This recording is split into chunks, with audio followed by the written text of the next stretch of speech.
Hi everyone, Charmaine here and welcome to another video. Today I'm going to show you how I made these lovely handmade paper using the handmade paper kit that is available in my shop called So She Gathers. I will put the link down below if you want to check it out. But of course, as per usual, may I invite you to click subscribe, turn on notifications, and give this video a thumbs up. Now to begin, this video will be divided into two parts. The first part will be this unboxing. I will show you what the kit comes with. The second part will be the handmade paper tutorial, where I will show you how I used these materials to make handmade paper. So each kit comes in a set. They all include a little instruction scroll that I made. So this scroll contains the contents of the kit, frequently asked questions, instructions, and a QR code to the handmade paper tutorial playlist that I have here on YouTube. The kit also includes a packet of flower fragments, so the colors are different every time. It depends on what my supplier has on hand, but it will always be hydrangeas, and I'll share why later. It also comes with 2 sheets of gold foil. I will explain later why it's sheets and not flakes as well. And also I have included 2 high density sponges. So these sponges are high density, which means they hold more water than the regular sponge that you can purchase from the supermarket. And the next most important part of this kit is the mold and decals. So the decal is the one without the screen and the mold is the one at the bottom with the screen. So I've been doing handmade paper for almost a year now, and in the past months I am working with my dad. He is the one who makes these mold and decals that you see, so everything is handmade. So we actually spent a couple of months going back and forth, trying different materials, trying different ways to put the mold and decal together. So he making it and I myself testing it with the handmade paper making process. So out of the many prototypes, this is the one that we are making available for purchase. So in this video, I will demonstrate how I used this kit to make handmade paper. Now we go to the second part where we will be making paper. First, you will need paper of any kind. I'm using these old book pages. I like old book pages because they have like a creamy tone to it. So the first step is to make the pulp, and as you can see on screen, I am tearing the sheets into small bits of paper, so about 1 inch by 1 inch. So for this video, I actually used about 15 to 20 sheets, and my yield was about 15 to 20 sheets as well, but it really depends on how thick or how thin your paper will be. So take the torn pieces and put them in a container. So I have a special container for my papers now, but a simple jar will do. But I'm not gonna hand tear everything. I actually purchased this, is like a personal upgrade for myself, and if you have one, use it. I have a hand shredder. It's so satisfying to use this hand shredder. And also I found that paper that I ran through the shredder blend faster or blend better or have lesser resistance when I put them in the blender. So I just grab the shredded paper in handfuls and put them in my little container, and I fill this up with water. Then allow it to soak in the water overnight. It will be easier for you to turn these paper into pulp later on if you're gonna manually do it, but if you're gonna use a blender, you can skip the soaking part. So if you are choosing to manually turn this paper into pulp, you can use a mortar and pestle. I have a no blender paper making video. I'll put the link down below so you can see my entire process. This one is super simple. You don't need any fancy appliance. If you don't have a mortar or pestle, a rock and a hard surface to pound the paper on will do. But of course, this method will take a whole lot longer because you will want to grind up that pulp as fine as you can. But of course, you know that I use the blender all the time to make my papers. So I have this blender. It is now exclusively for paper making. So my ratio of water is to paper is about 1:3. One is the paper compacted. Basically, you will want to have more water. So just give it a couple of pulses, and when it runs smoothly, you can press the switch and allow it to run. You will know when the pulp is fine enough. For me, it's when I don't see any of the text or any of the parts of the images floating around in the pulp. Unless, of course, you want to incorporate those little bits of text in the design. But otherwise, just take the pulp and put it in a container. In this case, I'm doing half of the pulp in white and half of the pulp in pink. So I'm putting half of my prepared pulp and I'm setting it aside.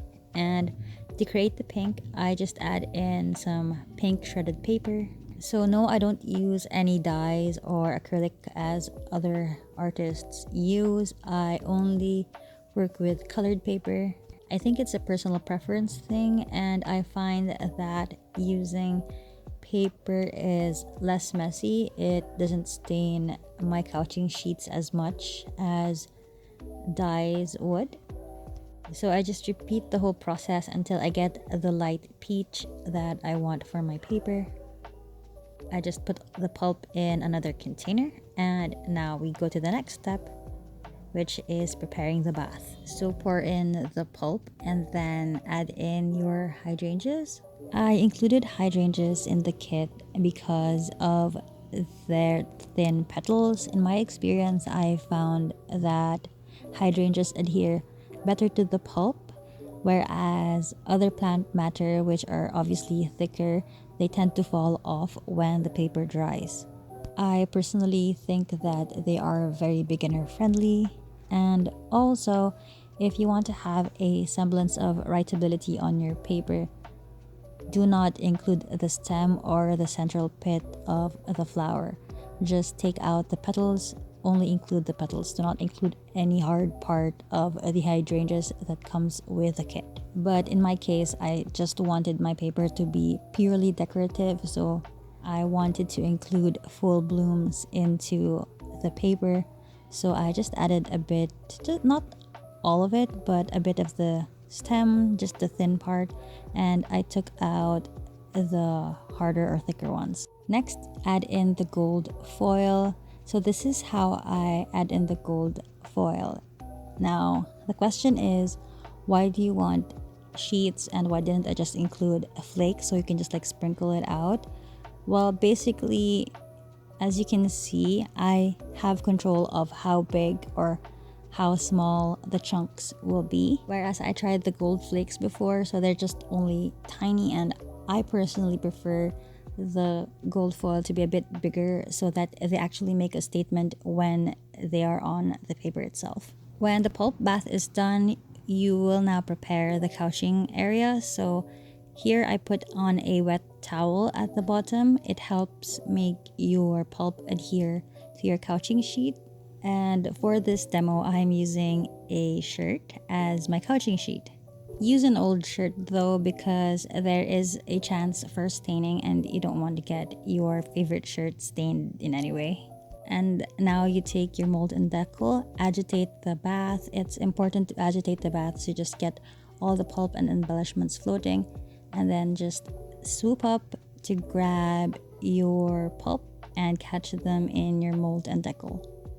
I shimmy it a bit so that the water will fall off the other side, and then I satisfyingly lift the decal and it exposes the edges. Then I just take the mold and tilt it over onto the couching sheet that we have prepared a while ago, and then I press it down with a wet sponge and just pressing it down just to get all the edges and allow the pulp to grab onto the couching sheet, and just lift it from one side, as you can see. Sometimes the edges, like the one you can see right here, lifts up, but that's not a problem. I just go back and press it down with the screen. I find that this is a problem which I encounter, especially when I try to make the thinner kind of handmade paper. So if it's your first time to make handmade paper, I suggest you go heavy on the pulp. If you're a beginner, please try to start with the thick kind of handmade paper first, like the thicker kind of cardstock. Go heavy on the pulp if you can, because personally for me, it took me a while to get a hang of how to make soft handmade paper. I actually have a how to make soft handmade paper video, so just a series of tips on how to make soft handmade paper. It took a while. It's a bit more difficult to make the thin kind, but it is possible to make it thin like the ones that I put up in my shop. So I decided to use a shirt for this video because since this is like a demo for the handmade paper kit tutorial, I wanted to show you that you can actually use materials that you can easily find at home. Everybody has a shirt, a spare shirt, hopefully, that you can use as a couching sheet. So I just put in the hanger. So I just grab the hanger and lift the whole thing up, and I just hang it by the window. This would dry faster if it was directly under the sun, but yeah, it's really up to you. I dried this by the window. I didn't take it out anymore, and it took the whole night to dry it up, and here is the result. So I just slowly but surely peeled off each sheet one at a time. This is my favorite part of the whole process. It's just super satisfying. Like every peel is just like a surprise. You don't really know what you get. Sometimes I rip it off because I really try to make my papers super thin, and sometimes they adhere too much to the couching sheet. Because I'll be honest with you, this whole process that I'm sharing with you is a continuous learning process for myself. Every paper artist that I am following or reading up online, they have their own method and they have their own style. I think there is a right way to do things, but everything that I'm sharing with you are self-learned skills in paper making. Needless to say, I'm super happy and satisfied with the output that I came up with. Again, these are decorative. I actually turned these into little notebooks or little journals. If you want to see how I use these sheets, do visit me on Instagram. I update there regularly. So as you can see, I also made the peach ones, but I also added a heavy dose of rose gold to this one, so it's super pretty. So if you want to see more of my process in handmade paper making, I'm actually on TikTok now, but my TikTok is solely devoted to handmade paper videos. So if you want to indulge in that, I'll put the link below as well so you can check it out. Anyway guys, I hope you enjoyed this video. I'll see you again next Thursday. Next week, we are doing a journal with me video every second week of the month. So thank you for being here. I appreciate your presence, and thank you for making it through till the end. I'll see you in the next video. Take care. Bye.